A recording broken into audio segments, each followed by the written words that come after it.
하나님의 말씀인 성경을 우리가 볼 때에 이 말씀이 이렇게 시작이 되어집니다. 창세기 1장 1절에 보면 태초에 하나님이 천지를 창조하시니라.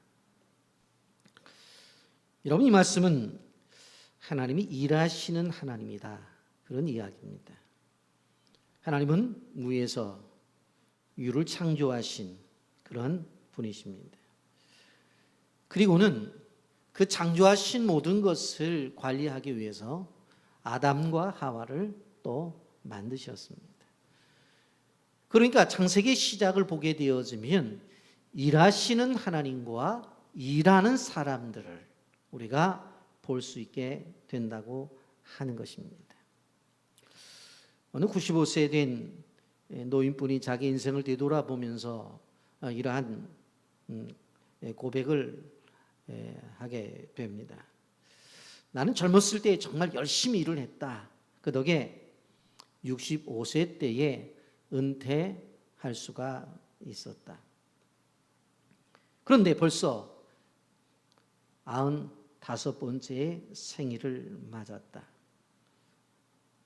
지난 30년을 뒤돌아보면서 나는 얼마나 후회하고 있는지 모른다. 나는 은퇴를 하면서 이제 다 살았다고 생각을 했고 그저 남은 인생 고통 없이 살다가 죽기만 바랬다.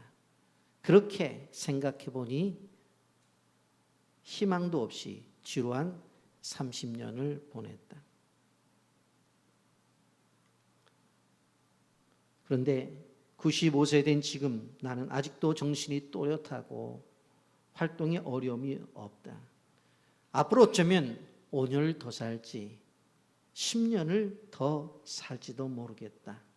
나는 이제야 마음을 고쳐 먹기로 했다. 이제부터라도 그동안 하고 싶었던 외국어 공부를 시작해야 되겠다. 치매에도 예방이 된다 하고 또 한 가지 이유는 5년 후에 맞게 될 100번째 생일날에 후회하지 않기 위해서이다. 95세 때라도 왜 아무것도 도전하지 않았는지 후회하지 않기 위해서 나는 어학 공부를 시작해야 되겠다. 몇 살 때? 95살 때의 고백이에요. 여러분, 사람들이 일이라고 그렇게 말을 한다고 하면 직장에 다니면서 수입이 생길 때의 일이라고 그렇게 생각을 해요. 이제 노령화 사회 속에서 은퇴 이후에 어떤 생활을 연구하는 그러한 학자들에 의하면 은퇴 후에 일에 대해서 새로운 연구가 필요하다고 얘기를 해요. 은퇴 전에는 돈을 버는 일들을 이야기했지만 은퇴 이후에는 분명코 일이 있는데 그 일에 대한 새로운 정의가 필요하다고 하는 것입니다. 그러면 은퇴 이후에 일어난 일들은 뭐예요? 돈을 버는 건 아니에요. 그런데 중요한 것은 그 일을 통해서 소속감을 느끼는 거예요. 그리고 그 일을 통해서 보람을 느끼는 거예요. 그리고 그 일을 통해서 새로운 관계를 맺게 되어지는 거예요. 그렇기 때문에 은퇴 이전의 일과 은퇴 이후의 일을 두고 볼 땐 분명한 기준이 있는데 은퇴 이후에 이러한 일들을 하는 사람과 그렇지 않은 사람과는 내용적으로 들어가 보면 삶의 질이 다르다. 그렇게 학자들은 이야기를 하고 있습니다. 오늘 사역자 감사주일로 우리가 지키고 있습니다. 사역자라고 하는 것은 일하는 사람이라고 하는 뜻을 가지고 있어요. 그러니 교회 안에서 사역자라 말하면 주님을 위해서 활동하는 사람이라고 그렇게 말씀을 드릴 수가 있죠. 여러분, 요즘 보게 되어지면 나이가 드시면 이제 세계 여행이나 하면서 즐기는 것을 어떤 목표로 삼고 살아가는 분들이 계셔요. 저는 평생 고생하면서 애썼고 일했으니까 그럴 수도 있겠다 그런 생각을 합니다만은 실질적으로 일을 하고 일이 끝나서 은퇴한 다음에 이 일 이제는 그만해야 되겠다고 생각을 한다는 것은 그 일에 대한 개념 자체가 우리가 잘못되어 있었다라고 하는 것을 우리가 생각할 수가 있는 거예요. 왜? 그 일 자체가 축복인데 이제는 그만하겠다는 거예요. 그 일 자체가 하나님의 은혜인데 그만하겠다는 거예요. 여러분 창세기 1장 27절과 28절에 이렇게 말합니다. 하나님이 자기 형상 곧 하나님의 형상대로 사람을 창조하시되 남자와 여자를 창조하시고 하나님이 그들에게 복을 주시며 하나님이 그들에게 이르시되 생육하고 번성하여 땅에 충만하라 땅을 정복하라 바다의 물고기와 하늘의 새와 땅에 움직이는 모든 생물을 다스리라 하시니라 그랬어요. 그들에게 복을 주시고 하신 게 뭐예요? 일을 주신 거예요. 그러니까 일은 하나님이 주신 복의 열매예요. 그것을 성경이 말하고 있어요. 그러니까 하나님의 형상대로 만들어진 존재는 워낙 일하게 되어져 있어요. 그것이 복이에요. 왜? 일할 수 있는 건강이 있죠. 일할 수 있는 환경이 되어지죠. 그리고 또 일을 할 수 있는 그러한 또한 능력이 있잖아요. 여러분 하고 싶어도 건강이 뒷받침이 안 되면 일 못해요. 아무리 하고 싶어도 실력이 안 되면 일할 수 없는 거예요. 그렇기 때문에 우리가 일을 할 수 있는 것은 바로 감사라고 하는 사실을 기억해야 되는 것입니다. 오늘 사역자 감사주의를 지내면서 그동안 우리가 쭉 공부해왔던 요한복음의 마지막 부분을 보면서 일하는 자로서 사역자로서 몇 가지 특징이 이 본문에 숨겨져 있는데 그것을 캐내어서 우리가 함께 은혜를 나누고자 합니다. 영상 보고 말씀 계속하겠습니다.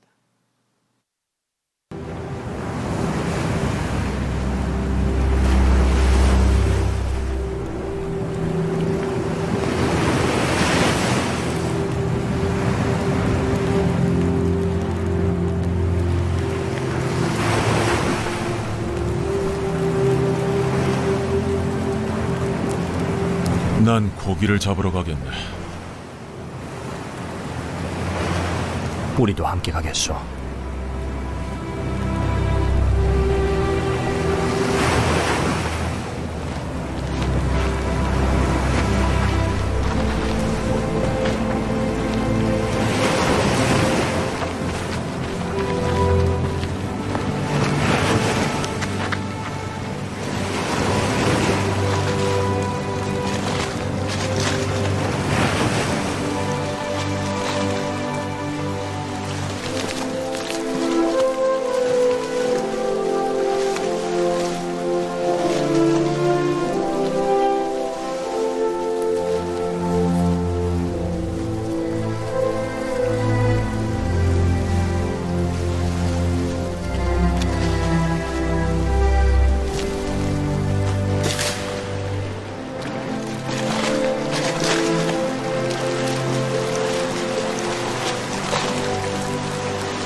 너희에게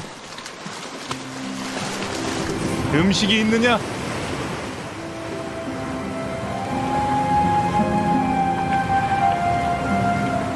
그물을 배 오른편에 던지라. 그리하면 잡힐 것이니라.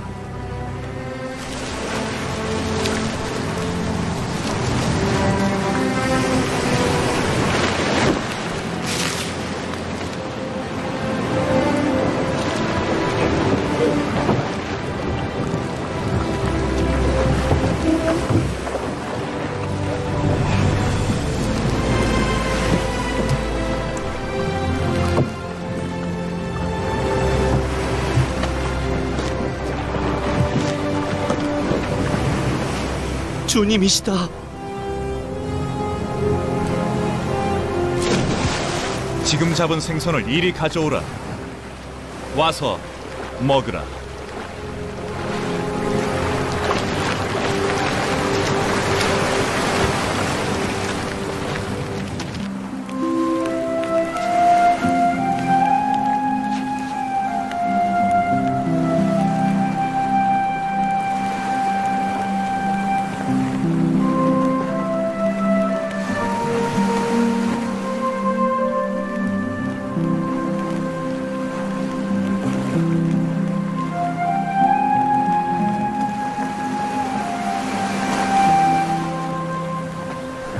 시몬, 요나의 아들아,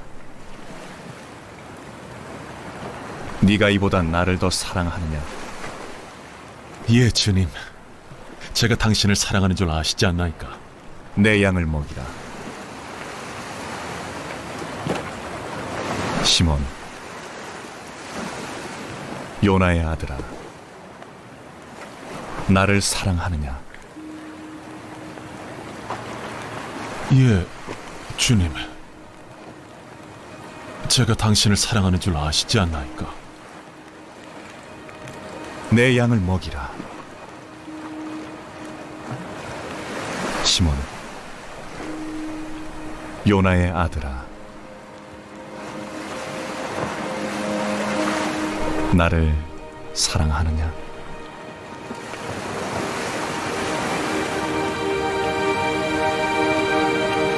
주님. 주님은 모든 것을 아시오니 제가 당신을 사랑하는 줄도 아시나이다. 내 양을 먹이라. 내가 진실로 진실로 내게 이르노니 네가 젊어서는 스스로 띠를 띠고 원하는 곳으로 다녔으나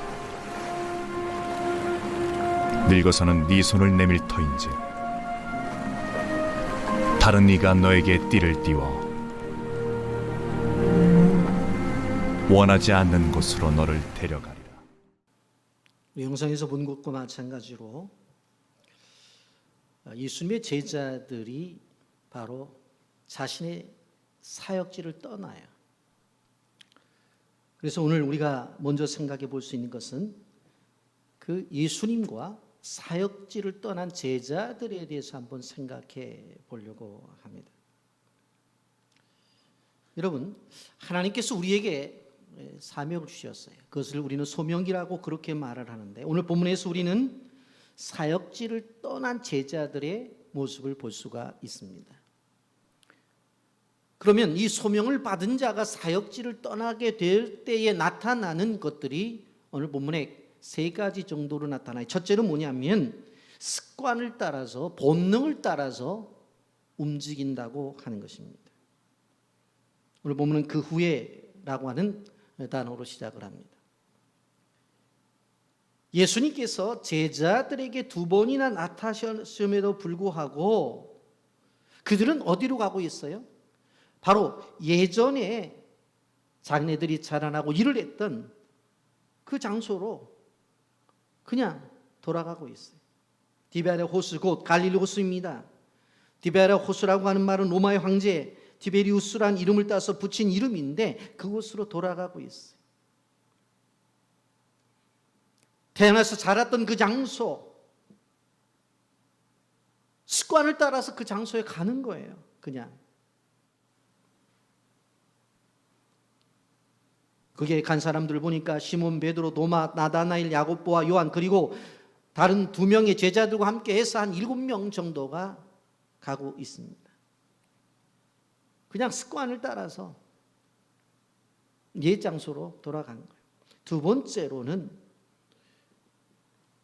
다른 사람을 따라 간다고 하는 것입니다. 여러분, 이러한 분위기 속에 3절에 보게 되면 시몬 베드로가 나는 물고기 잡으러 가노라 하니 그들이 우리도 함께 가겠다 하고 나가서 배에 올랐으나 그날 밤에 아무것도 잡지 못하였더라. 시몬 베드로가 뭐라고 말을 해요? 나 물고기 잡으러 가겠다. 그럼 다른 제자들이 형님 무슨 소리입니까? 뭐 제자 생활하면서 반장했으니까 반장님 무슨 이야기입니까? 하면서 뭐 말리든지 어떤 모션을 취했어야 되잖아요. 그랬더니 베드로가 야, 내가 예수님 배신하고 체면이 안 쓴다. 물고기나 잡으러 가자. 그랬더니 그럼 우리도 가죠. 막 줄줄 따라가는 거예요. 세 번째로 수고를 했어요. 그런데도 열마가 없어요. 예수님께서 먼저 말을 거시죠. 5절 말씀에 보면 예수께서 이르시되 얘들아 너희에게 고기가 있느냐? 대답하되 없나이다. 그들은 예수님을 배신하고서 그들의 마음이 허전했을 거예요. 사실 허탈했을 거예요. 그렇게 큰 소리를 치고 예수님과 함께 생활했던 그들이었는데 한순간에 예수님을 배신하죠. 그래서 갈릴리 호수에 가서 고기나 잡자 하고 떠났을 거예요. 그런데 밤새 그물을 던져도 한 마리도 못 잡는 것입니다. 여러분, 지금 갈릴리 호수에 있어서는 고기를 잡기에 가장 적합한 시간이에요. 그리고 그들은 평생 동안 고기를 잡아왔던 사람들이, 그러나 그들은 끊임없이 그물질을 하지만 헛그물질이에요. 고기를 한 마리도 잡지 못한 그 제자들, 내적인 방황이 더 심해졌겠죠. 영적인 빈곤은 더 극해졌을 거예요.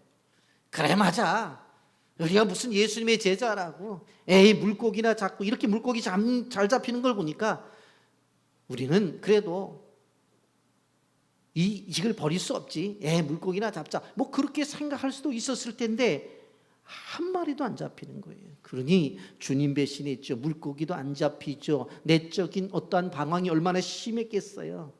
예? 영적인 빈곤은 더 극해졌겠죠. 여러분, 기억해야 돼요. 소명을 따라서 하나님의 사역을 주셨는데 그 사역지를 떠나는 사람에게는 늘 그냥 말씀을 따라가 아니라 습관을 따라서 움직이고, 또 하나는 진리를 따라 움직이는 것이 아니라 다른 사람이 뭐 하자면 가죠. 뭐 박 집사님 어디가? 가죠. 김 장로님 어디가? 따라가죠. 그냥 우르르 따라다니는 거예요. 그리고 뭐예요? 그 속에는 열매가 없어요. 아무 열매가 없어요. 그런데 이러한 제자들에게 예수님이 찾아오셨잖아요. 찾아오셔서 하는 작업이 뭔지 아세요? 바로 그들이 가지고 있는 자아를 깨트려 버리는 거예요. 그들이 가지고 있는 자아가 뭐예요? 지금 물고기를 잡으러 왔잖아요. 그런데 물고기를 못 잡아요. 깨져버리는 거예요. 그래서 그 깨짐 속에서 무엇을 깨닫게 합니까? 자신들의 부족함을 깨닫는 거예요. 자신들의 연약함을 깨닫는 거예요. 자신들의 무능함을 깨닫는 거예요. 그걸 깨닫게 만드는 거예요. 여러분, 우리가 우리의 삶을 통해서 하나님의 부르심이 있는데 그 부르심을 따라 찾아가지 아니하게 될 때에 우리를 버리진 아니하세요. 그리고 하나님 우리를 찾아오시는데 찾아서 오셔서 하는 게 뭐예요? 우리가 전공이라고 말했던 그것도 안 된다니까. 제자들이 전공이 뭐예요? 어부인데 안 잡힌다니까요. 뭐예요? 그들의 자아를 깨트려 버리는 거예요. 그리고는 깊숙이 들어가서 그들의 부족함을 끄집어내시고, 연약함을 끄집어내시고, 무능함을 끄집어내요. 여러분 생각해 보세요. 예수님이 찾아오셨어요. 그런데 오늘 4절에 보세요. 날이 새어갈 때 예수께서 바닷가에 서셨으나 제자들이 예수이신 줄을 알지 못하는지라. 아니, 3년 동안 같은 솥에 같이 밥해 먹고 같이 잠을 자고 같이 사역을 했는데 아무리 부활하신 예수님이라 할지라도 왜 예수님을 못 알아봐요? 이미 이전에 2번 예수님이 나타나셔서 예수님 봤잖아요. 그런데 예수님 못 알아봐요. 이들의 부족함이에요. 이때 예수님 묻잖아요. 얘들아, 너에게 고기가 있느냐? 대답하되 없나 얘들. 무능함이 나타나잖아요. 무능함이 나타나죠. 이 고기가 없기는 왜 없어요? 그 강 속에 고기가 없었나요? 아니에요. 고기가 없었던 것이 아니라 고기를 못 잡은 거예요. 고기는 엄청나게 많았어요. 생각해 보면 배 오른쪽에 그물을 내리라고 했더니 그물이 찢어질 정도로 잡혔잖아요. 그러니까 배를 두고 그들은 물고기가 없는 왼쪽으로만 그물을 내렸던 것 같아요. 그러니까 물고기가 없는 게 아니었다니까. 그들의 무능을 말씀하는 거예요. 그래서 예수님 말씀하시잖아요. 이르시되 그물을 배 오른편에 던지라. 그리하면 잡으리라 하시니 이에 던졌더니 물고기가 많아 그물을 들 수가 없다. 그물을 들 수 없게 잡히는 거예요.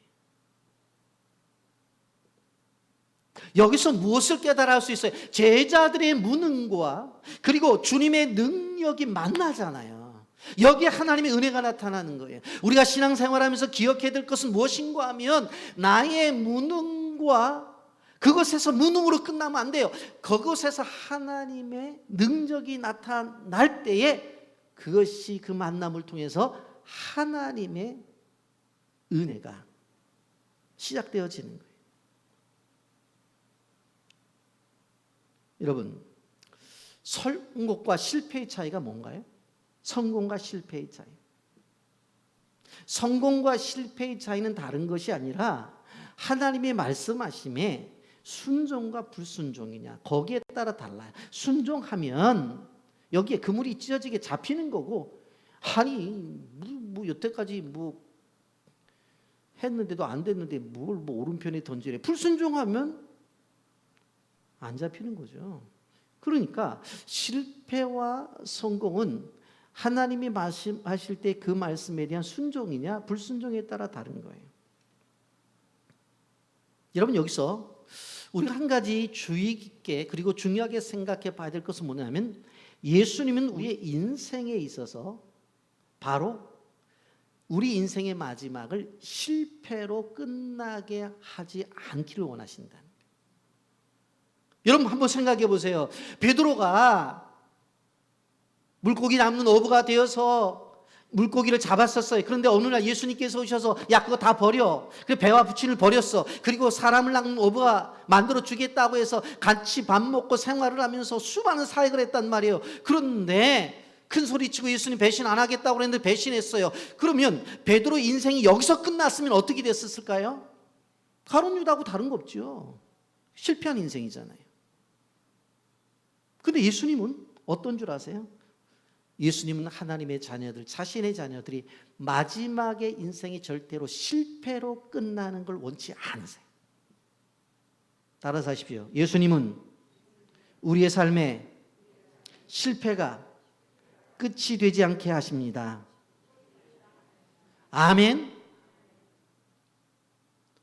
하나님은 우리의 삶에 있어서 우리의 부족함과 연약함이 있다 하더라도 찾아오셔서 내 사랑하는 자녀인데 내 인생의 마지막이 실패로 끝나면 안 되잖아. 그리고 하나님의 능력을 동원하셔서 우리 인생에 찾아오셔서 우리의 인생에 성공으로 우리 인생을 마감하게끔 만들어 주셔요. 아멘입니까? 이것을 믿으셔야 돼요. 이 본문이 가르쳐 주는 거예요. 여러분, 예수님께서 베드로를 얼마나 사랑하셨어요. 변화산에 갈 때도 같이 데리고 갔죠. 야이로의 딸을 중자 가운데 살릴 때도 다른 사람을 허락하지 않고 데리고 갔죠. 겟세마네 동산에 기도할 때도 데리고 갔잖아요. 그런데 예수님을 배신한단 말이에요. 그런데 예수님은 베드로가 그 실패한 것으로 인생을 마감하게 하고 싶지 않으셨어요. 그래서 찾아오셔서 회복시키시는 거예요. 목까지 제공하면서 식사까지 제공하면서. 여러분, 하나님은 우리 인생의 삶 속에서 참으로 아름다운 인생으로 우리 인생이 마감되기를 원하세요. 그래서 간증이 있어야 돼요. 여러분, 찬송가 288장 후렴에 보면 이것이 나의 간증이요 이것이 나의 찬송일세, 이러한 고백적인 것들이 나타나야 돼요. 영어로 보면 This is my story, This is my song이라고 써요. 이것은 나의 이야기다. 이것은 나의 노래다. 그런 것들이 있어야 된다는 거예요. 나 사는 동안 끊임없이 구주를 찬송하리로다 그랬어요. 여러분, 그래서 하나님께 받은 은혜 때문에 끊임없이 나의 인생의 스토리를 이야기하겠다고 해서 끊임없이 이야기를 해주고, 그리고 자신의 인생 속에서 받은 하나님의 은혜를 끊임없이 노래할 수 있는 사람들이 되어져야 되는 거예요. 여러분, 아셔야 되는 것이 뭐냐면 기독교는 끝이 바뀌는 종교예요. 죄인이 의인이 되어지고 불의한 자가 의로운 존재가 되어지는 게 기독교예요. 하나님의 능력과 하나님의 손으로, 실패가 성공으로. 이 사실을 우리가 믿고 나가는. 여러분, 이러한 하나님의 은혜를 받은 존재들이 진행을 하면서 기억해야 될 것이 뭐냐면 그 사역의 중심에 일보다도 주님이 우선된다는 거예요. 주님이 먼저라는 것을 알아야 돼요. 여러분, 예수님께서 그 제자들하고 대화를 하면서 베드로하고 대화를 하는데 베드로에게 세 가지 질문을, 똑같은 질문을 끊임없이 해요. 15절 말씀에 보면 요한의 아들 시몬아, 내가 이 사람들보다 나를 더 사랑하느냐? 16절에 요한의 아들 시몬아, 내가 나를 사랑하느냐? 17절에 요한의 아들 시몬아, 내가 나를 사랑하느냐? 아니, 배신에 대한 부분도 한번 물어봐야 되잖아요. 너 지난번에 나한테 배신 때렸지? 그런데 한번 생각해보자. 네가 나 사랑했냐? 그렇게 물어봐야 됐을 텐데 그런 배신에 대해서는 묻지도 않아. 그리고 사랑에 대한 것만 물어요. 베드로가 어떤 존재였어요? 마태복음 26장 34절 35절에 보면 예수께서 이르시되 내가 진실로 내게 이르노니 오늘 밤 다 굴기 전에 내가 3번 나를 부인하리라. 베드로가 이르되 내가 주와 함께 죽을지언정 주를 부인하지 않겠나이다 하고 모든 제자도 그와 같이 말하니라. 무슨 이야기예요?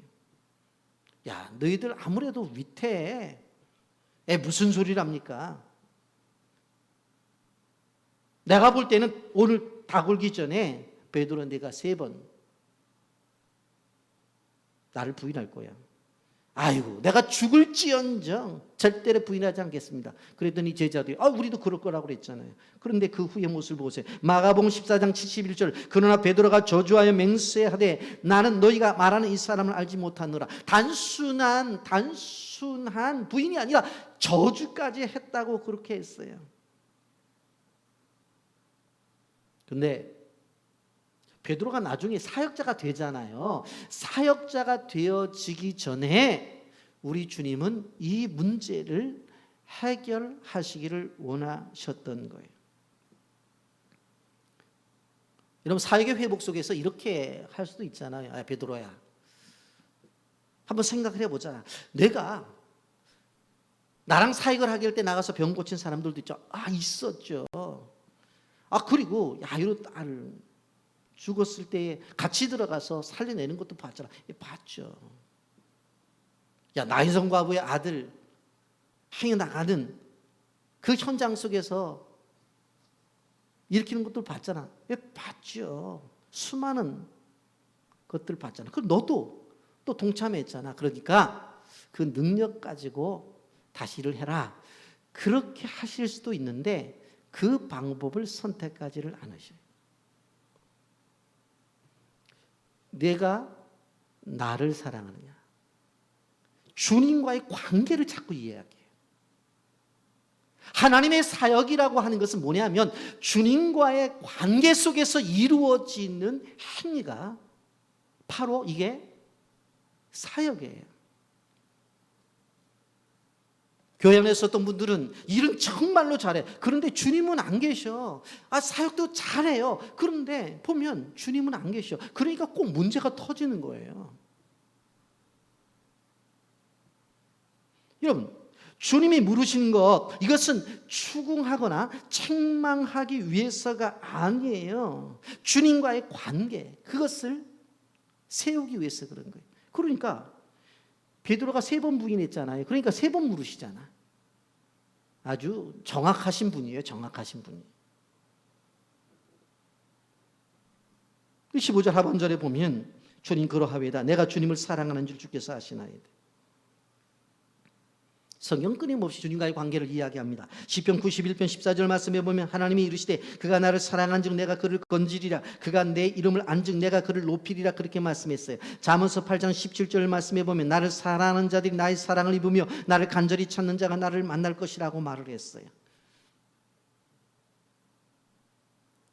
그러니까 우리가 사역을 함에 있어서 가장 중요한 것은 무엇인가 하면 다른 어떤 것보다도 주님과의 관계, 그 관계로부터 시작을 하고 혹시 실패했더라도 다시 거기서부터 시작해야 된다. 그러면서 오늘 본문에 보게 되어지면 세 번째로 사역의 본질에 대해서 이야기를 해요. 사역의 본질이 뭔 줄 아세요? 나의 사역이 아니라 주님의 사역. 여러분, 베드로의 일생을 보게 되어질 때에 베드로를 처음 부르실 때에 뭐라고 부르셨어요? 마태복음 4장 19절 말씀에 보면 나를 따라오느라 내가 너희로 사람을 낚는 어부가 되겠다 그렇게 말씀을 하셨잖아요. 그런데 마지막 부분에 가보면은 세 번의 질문인데 그 세 번의 질문이 다 뭐예요? 내 양의 책임을 지라고 그렇게 말하는 것을 볼 수가 있습니다. 그러니까 시작도 뭐예요? 영혼 구원이에요. 마지막도 뭐예요? 영혼 구원과 그들의 양육이에요. 베드로의 인생 전체를 볼 때의 시작과 마지막이 그렇게 해요. 여러분, 베드로에겐 목양하는 것이 그의 사역의 전부였어요. 여러분, 15절 말씀 보세요. 내 어린 양을 먹이라. 16절 하반절에 내 양을 치라. 17절 하반절에 내 양을 먹이라고 그랬어요. 누구 양? 내 양. 네 양이 아니래요. 내 양이야, 내 양. 근데 세 번째 물으실 때 17절에 보시면 세 번째 이르실 때 요한의 아들 시몬아 내가 나를 사랑하느냐 하신 주께서 세 번째 내가 나를 사랑하느냐 하심으로 베드로가 근심하여 이르되 주님 모든 것을 아시오매 내가 주님을 사랑하는 줄을 주께서 아시나이다. 예수께서 이르시되 내 양을 먹이라. 여기에서 내 양을 먹이라고 말씀하시는데 근심하여라고 하는 헬라어가 유페오라는 단어를 쓰고 있어요. 이 단어는 어떠한 의미를 갖고 있냐? 눈물을 글썽거리며 그런 의미를 갖고 있어요. 첫 번째 물어볼 때는 그렇게 물어보니까 내가 주님 사랑합니다. 그런데 또 한 번 물어봐. 거기까지는 그래도 대답해서 제가 주님 사랑한다니까. 그 세 번째도 진지하게 물어보니까 그 마음속에 어떤 마음이 오는 거예요? 야, 이거 심각하구나. 정말 심각하네. 그런 생각을 갖게 되어요. 오늘 제가 여러분에게 설교를 하고 있어요. 여러분, 사명이라는 게 뭐냐? 사명은 주님 대신 그 자리에 내가 서 있는 게 사명이에요. 따라서 하세요. 사명은 주님 대신 그 자리에 내가 서 있는 것이다. 그게 사명이에요. 자, 저를 보세요. 제가 오늘 설교를 하잖아요. 이곳에서 누가 말씀을 전해야 돼요? 주님이 말씀을 전해야 되는 거예요. 그런데 저보고 주님이 뭐라고 말을 했냐면 오늘 설교를 저보고 하래요. 그런데 누구 말을 전하래요? 위에 계신 그분의 말을 전하라는 거예요. 그 보편적으로 알잖아요. 목사가 설교하는 건 주님의 말씀을 전한다고 그러잖아요. 그래서 설교자들이 중요한 것은 뭐냐면 성경에서 말씀하고 있는 그 말씀 그 자체를 담백하게 주님 말씀하시고자 그 말씀을 전해야 되는 거. 자기 말 얘기하면 안 돼요. 절대적으로 안 되는 거예요.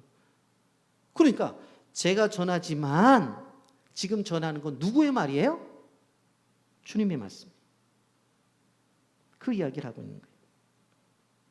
여러분, 교회 들어올 때 안내를 보고 해요. 그런데 이 주님의 집에 사람들이 오게 되어질 때 영접은 누가 하는 거예요? 주인이 하는 거잖아요. 그럼 누가 안내를 해야 되는 거야? 우리 집 왔냐? 참 고맙다. 영접하는 자. 그 이름을 믿는 자들에게는 하나님의 자녀가 되는 권세를 주신다고 했으니까 오는 거잖아요. 그러면 권사님이나 집사님이 서 있는 그 자리가 누가 영접해야 될 자리예요? 예수님이 영접해야 될 자리에 나보고 서 있으라는 거예요. 그러면 얼굴 표정도 누구 표정으로? 예수님 표정으로. 말도 누구 표정으로? 예수님 모습으로. 주보 한 장을 주는 것도 누가 주는 것처럼? 예수님이 주는 것처럼. 오늘 헌금위원들이 헌금을 했는데 여러분, 오늘 헌금위원 두 분, 우리 집사님과 권사님 하셨는데 헌금을 집사님하고 권사님한테 주었어요? 하나님 앞에 드렸어요? 하나님 앞에 드렸다니까 말은 그렇게. 그런데 헌금위원이 헌금을 받잖아요. 주님이 받으셔야 되는 거야. 주님이 받으셔야 되는데 그 자리에 누가 계신 거예요? 권사님과 집사님이 그걸 받은 거예요. 여러분, 헌금하면서 오늘 내가 헌금위원이 있는데 오늘 이 권사님한테 줬어. 그렇게 얘기하냐? 주님 앞에 드렸다고 그러지. 그러니까 헌금위원도 그 자리에 실질적으로 누가 받으시는 게 주님이 받으시는데 집사님 그 자리에 있는 거예요. 원리를 아셔야 돼요. 원리를. 여러분 그렇기 때문에 우리 교회 토요일날 청소하는데 이게 누구 집? 주님의 집이잖아. 그러니까 주님이 내 집이라고 그렇게 말씀을 하신다니까. 그러면 집 청소를 누가 해야 돼? 주인이 해야 되잖아. 그럼 주님이 하셔야 되지. 그런데 뭐라고 말하냐면 오늘 네가 좀 해라. 면목장이 해라. 그러면 어떻게 해요? 와서 청소하는 거예요. 누가 하시는 거예요? 주님이 하시는 곳에 내가 있는 거예요. 그래서 사명은 주님 대신 내가 그 자리에 있는 거예요. 주방봉사도 마찬가지예요. 예? 음식을 만들어서 나누고 음식을 나누고 베푸는 부분들도 마찬가지예요. 내가 하는 게 아니라고. 사랑하는 성도들을 주님이 대접하는 거예요. 그 자리에 내가 서 있는 거예요. 한마디로 말하면 사역자는 주님의 일을 주님의 자리에서 하는 사람들입니다. 여러분 생각해 보면 베드로가 얼마나 자신감이 없었겠어요. 자기 자신도 관리 못하는데, 그런데 예수님께서 뭐라고 말씀하시냐면 내 양을 쳐라. 내 양이야, 내 양. 그 얼마나 무거웠겠어요. 베드로 형 같으면 나 안 할 수 있어요. 왜? 자기 거니까. 그런데 예수님이 내 양을 치래. 그러니까 이건 우리말로 빼도 박지도 못한다니까는요. 그러면서 뭐라고 말씀하세요? 오늘 요한복음 21장 18절에 보면 지금까지는 내가 원하는 일을 했어. 그런데 이제부터는 내가 원하는 일을 하지 말고 내가 원하는 일을 해야 돼. 그렇게 얘기를 해요. 내가 진실로 내게 이르노니 내가 젊어서는 스스로 띠띠고 원하는 곳으로 다녔거니와. 젊어서는 내가 원하는 대로 띠띠고 그냥 돌아다녔어. 그런데 이제 늙어서는 내 팔을 벌리리니 남이 내게 띠띠우고 원하지 아니하는 곳으로 데려가려라. 이제 나이 들어서는 내 팔을 벌릴 거야. 그리고 남이 다른 사람이 띠띠우고 너를 네가 원하지 않는 곳으로 너를 데리고 다닐 거야. 여러분 보통 우리는 이런 얘기를 합니다. 하나님의 꿈을 비전이라고 말을 하죠. 하나님의 꿈을 비전이라고 말을 해요. 그리고 인간의 꿈을 야망이라고 표현을 해요. 그런데 사명이라고 하는 것은 무엇인가 하면 내가 원하는 것을 바로 하나님이 원하는 것으로 바뀌는 것. 그게 부르심이고 그게 사명이에요. 그게 미션이에요. 우리가 찬양을 하잖아요. 하나님의 꿈이 나의 비전이 되고 예수님의 성품이 나의 인격이 되고 성령님의 권능이 나의 능력이 되길 원하고 바라고 기도합니다. 따라서 하십시오. 하나님의 꿈이 나의 비전이 되고 예수님의 성품이 나의 인격이 되고 성령님의 권능이 나의 능력이 되길 원하고 바라고 기도합니다. 이 찬양이 여러분의 고백이 되기를 예수님의 이름으로 축복합니다. 여러분, 베드로를 찾아오셔서 사역을 맡기잖아요. 여러분 이것은 은혜예요. 이건 짐이 아니에요. 하나님의 일을 하면서 어떠한 일들을 맡겼을 때에 사람들이 그렇게 생각해요. 너무너무 무겁다는 거예요. 너무너무 힘이 든다는 거예요. 그런데 우리가 생각해 본다고 한다면 베드로를 찾아오셔서 그들의 실패를 다시 성공으로 바꾸기 위해서 말씀하시고 있는 주님이 주시는 이 사역이 짐인가요? 은혜지. 여러분 사역자는 신학교를 나와서 목회를 하는 사람만이 사역자가 아니라고 하는 것을 우리는 기억해야 돼요. 모든 그리스도인은 각자에게 주신 사역이 있다는 것을 우리는 기억해야 돼요. 중세 후기 시대에 하층문으로 농노들이 있었어요. 그들은 주인이 시키는 일 외에는 하질 않았어요. 그리고 주인이 보지 아니하면 그것마저도 하지 않았어요. 그런데 그들과 전혀 다른 부류의 사람들이 있었어요. 개혁주의 신앙을 가졌던 위그노파 성도들이었어요. 이들은 주인이 보지 않는 데서도 열심히 일을 했고 시키지 않는 일들까지도 해야 될 일들은 했었어요. 그래서 주변의 사람들이 보면서 깜짝 놀랐어요. 여러분 왜 그랬을까?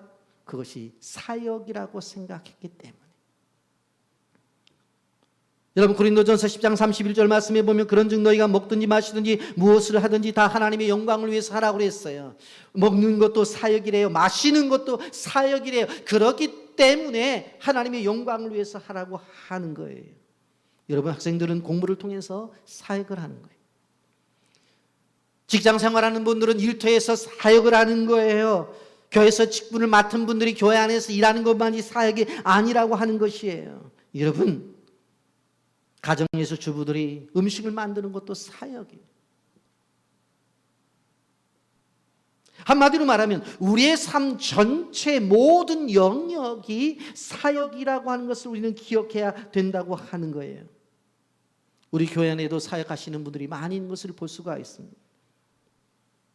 교육자를 중심으로 해서 장로님들도 계시죠. 안수 집사님, 권사님, 그리고 국장님들, 마을장님들, 목자, 예비 목자, 찬양대, 찬양단, 악기팀, 영상팀, 수많은 사역자들이 있어요. 그리고 교회 청소를 하시는 분들이 계시고 주방 봉사하는 분들도 계시고 그리고 주일날 잘 접힌 주보를 받기 위해서 주보를 접는 분도 계세요. 그리고 수많은 기도의 제목을 가지고 중보 기도하시는 분들도 계셔요. 장례가 있으면 슬픔을 당한 사람들을 위로하기 위해서 꼭 참여하는 분들도 있고 결혼식이 있으면 함께 기쁨에 참여하기 위해서 꼭 참석하시는 분들이 계셔요. 다음 세대들을 위해서 교사들을 보니까 우리 교회 48명이 교사로 사역하고 있어요. 권사님들만 해도 41명이에요. 절대 작은 숫자가 아니에요. 이분들이 다 사역자예요. 이 사역자들이 사역을 감당할 때에 교회가 든든히 세워져 가는 거예요. 그런데 이런 사역을 할 때에 네 번째, 사역자의 자세. 남과 절대로 비교해서는 안 됩니다. 비교 경쟁해서는 안 돼요. 여러분 오늘 18절과 19절을 주의 깊게 볼 필요성이 있어요. 18절 말씀 보면 내가 진실로 진실로 너에게 이르노니 내가 젊어서는 스스로 띠띠이고 원하는 곳으로 다녔거니와 늙어서는 내 팔을 벌리리니 남이 내게 띠띠이고 원하지 아니하는 곳으로 데려가리라. 이 말씀을 하시면 베드로가 어떠한 죽음으로 하나님께 영광을 돌릴 것을 가르치심이라. 이 말씀을 하시고 베드로에게 이르되 나를 따르라 하시니 그랬어요. 야 젊어서는 네 원대로 다녔어. 이제 나이 들어서 내 원대로 다니는 거 아니야. 이제 하나님의 원함대로 다녀야 돼. 그러면서 19절에 이걸 이렇게 해석해요. 이 말씀을 하신 베드로가 어떠한 죽음으로 하나님께 영광 돌릴 것.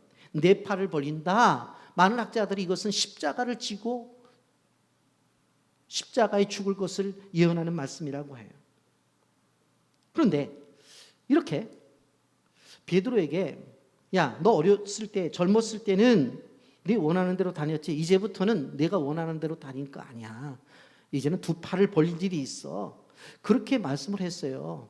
그리고는 야 나를 따르라. 그랬더니 베드로가 갑자기 질문을 하는 거예요. 예수님한테. 아니 나는 그런데요. 제 세례 요한 그 사도 요한은 어떻게 되는 거예요? 그렇게 질문을 하는 거예요. 21절 22절 보세요. 이에 베드로가 그를 보고 예수께 여짜오되 주님 이 사람은 어떻게 되겠습니까? 예수께서 이르시되 내가 올 때까지 그를 머물게 하고자 할지라도 내가 무슨 상관이냐? 너는 나를 따르라. 야, 이 사람이 어떻게 되느냐라는 거 뭐야? 네가 관심이 있어. 내가 다시 올 때까지 무슨 말씀이에요? 재림할 때까지 이 사도 요한을 살려둔다고 해서 네가 왜 거기에 관심을 두고 있어? 네가 할 일은 그냥 다 따르는 거야. 그렇게 얘기를 해요. 베드로와 이 사도 요한은 이 경쟁적 관계 속에서 있었던 것들이 곳곳 나타나요. 베드로는 자기의 미래를 얘기해 줬잖아요. 예수님이. 그런데 이 사도 요한의 미래가 궁금했던 거예요. 그래서 물어보는 거예요. 여러분 사역에 있어서 중요한 것은 절대로 타인과 비교해서는 안 된다고 하는 말씀입니다. 여러분 왜 그래요? 사도 요한이 사역이 무엇입니까? 24절 말씀 보면 이 일을 증언하고 이들을 기록한 제자가 이 사람이라 우리는 그의 증언이 참된 줄 아노라고 그랬어요. 그의 사역은 뭐예요? 기록하는 거예요. 그가 밤모섬의 유배가 되지만 그 밤모섬의 유배 속에서 환상을 보고 요한계시록을 기록하잖아요. 우리가 생각해 보면 목양을 하는 베드로도 위대하지만 성경을 기록한 사도 요한도 하나님의 나라에 있어서는 똑같이 위대한 사람이에요. 둘 다 똑같은 사람들이에요. 이처럼 베드로에게 사역이 있는 것처럼 요한만의 사역도 따로 있다는 것을 우리는 기억해야 돼요. 여러분, 내게 맡겨준 사역은 분명히 다를 수 있어요. 여러분, 우리 사도행전에 넘어가서 알 수 있죠. 베드로가 나가서 복음을 전하잖아요. 그랬더니 3,000명이 회개하고 돌아오고 5,000명이 회개하고 돌아오잖아요. 그런 것들을 우리는 디베라 바닷가에서 예수님 만났던 그 한 사람이 어떻게 위대한 사람으로 바뀌어지는가 볼 수가 있어요. 그런데 제자 요한을 보세요. 요한복음을 썼죠. 그 요한 1, 2, 3서를 써요. 요한 1, 2, 3서를 보면 사랑에 대한 이야기가 많이 나오잖아요. 사랑하는 자들아, 너희도 이렇게 사랑하라. 왜? 하나님 앞에, 그 주님 앞에 사랑에 대한 질문을 계속 받았기 때문에. 그리고는 요한계시록을 쓰잖아요. 제자들의 사역이 다 달라요. 우리 주일 때마다 우리 예배 때 들어오는 아르메니아. 여러분, 제자 가운데 바돌로메라는 사람이 어떻게 되었어요?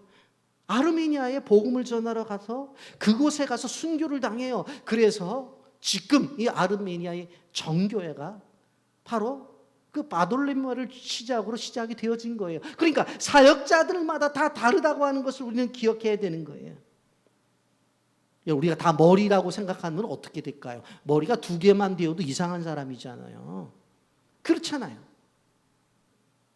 손은 손대로, 발은 발대로, 눈은 눈대로 다 자기의 역할이 있는 거예요. 자기 역할이.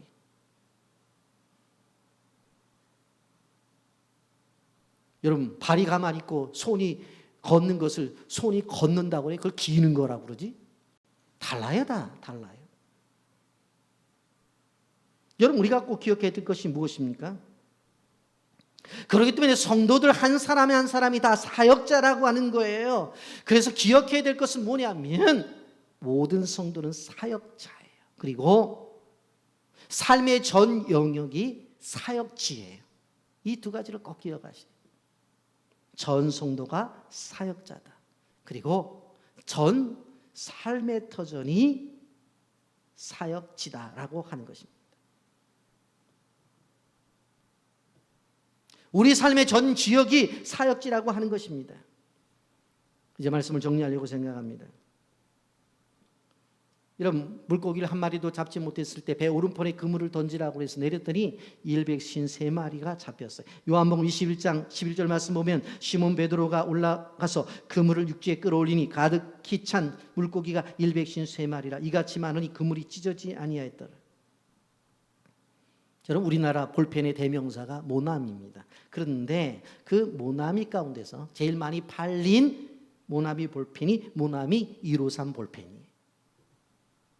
1963년 5월 1일 날 탄생했어요. 당시에 이 볼펜을 만들 수 있는 기술도 없었고 공장도 없었어요. 그런데 송삼섭 회장이라고 하는 분이 기도를 하면서 이름을 붙였어요. 그가 사업을 하면서 그게 위험하게 되어질 때 기도원에 연락해서 기도를 해요. 근데 깨달은 게 있었어요. 야, 너한테 기회를 줬는데 내가 하질 않았잖아. 그러면서 가만히 생각을 해봤더니 3가지를 하나님 앞에 지키지 않았어요. 첫째는 뭐예요? 주일 성수를 하지 않았어요. 주일을 안 지켰어요. 2번째는 뭐를 했어요? 하나님이 그래도 돈을 줬는데 11조를 제대로 안 드렸어요. 떼어먹었어요. 3번째는 뭐냐면 새벽 기도를 하질 않았어요. 이 3가지. 그래서 이 3가지를 하나님 앞에 약속해요. 하나님, 제가 수일 성수하겠습니다. 11조 제대로 드리겠습니다. 새벽 기도 드리겠습니다. 3가지를 철저하게 하겠다고 작정을 하고 성경을 읽는데 요한복음 21장을 읽게 되었어요. 오늘 본문 읽다가 보니까 153마리를 잡았대. 좋습니다. 그러면 저는 앞으로 볼펜을 만들게 될 텐데 모나미 153이라고 이름을 정하겠습니다. 그리고 볼펜 생산에 들어가요. 그리고 기도할 때 50억 인구가 자기 볼펜을 썼으면 좋겠다. 세계 모든 인구 한 사람 한 사람이 자기 볼펜 하나씩 다 썼으면 좋겠다는 거예요. 근데 통계에 따르면 50억이 넘었대요. 저만 해도 뭐 제가 학생 때 이거 한두 자루 썼겠어요. 사실은 엄청나게 많이 썼지. 지금 학생들이 별로 안 씁니다만 지금 아마 40대, 50대, 60대는 다 모나미 볼펜만 썼을 거예요. 모나미 153. 얼마나 많이 썼어요. 기도로 만든 모나미 153 볼펜의 기적. 우리가 기억해야 돼요. 여러분, 예수님께서 베드로를 만났을 때에 너 어떻게 그럴 수 있었느냐? 야, 너 나 배신했으니까 한번 얘기 좀 해보자. 지난 얘기지만 한번 얘기해보자. 너 반성문 써라. 너 그래갖고 어떻게 바로 시작을 해? 반성문 써야 돼. 아니면 3개월 징계다. 이렇게 하지 않고 직접적으로 사역을 맡긴 것을 봐야 되는 거예요. 가장 빠른 회복은 뭔 줄 아세요? 사역을 통해서 일하는 거예요. 그런데 많은 집사님들이 너무 힘들어요. 어려워요. 어떻게 하시려고? 한 3개월 쉬었다가 할게요. 여러분 3개월 쉬면 더 탈진 와요. 아시겠어요? 생각났을 때 바로 뛰어들어서 사역을 해야 되는 거예요. 별로 아멘 안 하시네. 그게 살아나는 거예요. 아시겠어요? 바로 불러다 놓고 내 양을 먹이라, 내 양을 치라, 바로 그러시잖아요. 그리고 마가의 다락방에다 집어넣어서 기도시키잖아요. 그리고 120명의 문도들이 함께 기도한 다음에 나와가지고 한 번 설교했더니 3,000명, 5,000명 회개하는 역사가 나타나잖아요. 여러분, 사역의 본질이 뭔 줄 아세요? 사역의 본질은 주님을 대신해서 주님 대신 그 자리에 내가 서 있어. 그 생각을 가지고 하는 거예요. 내가 하는 게 아니에요. 주님이 하는 것을 내가 위임받아서 하는 거예요. 그리고 나는 사역자고 내 삶의 전체는 뭐예요? 사역의 현장이다 라고 하는 것입니다.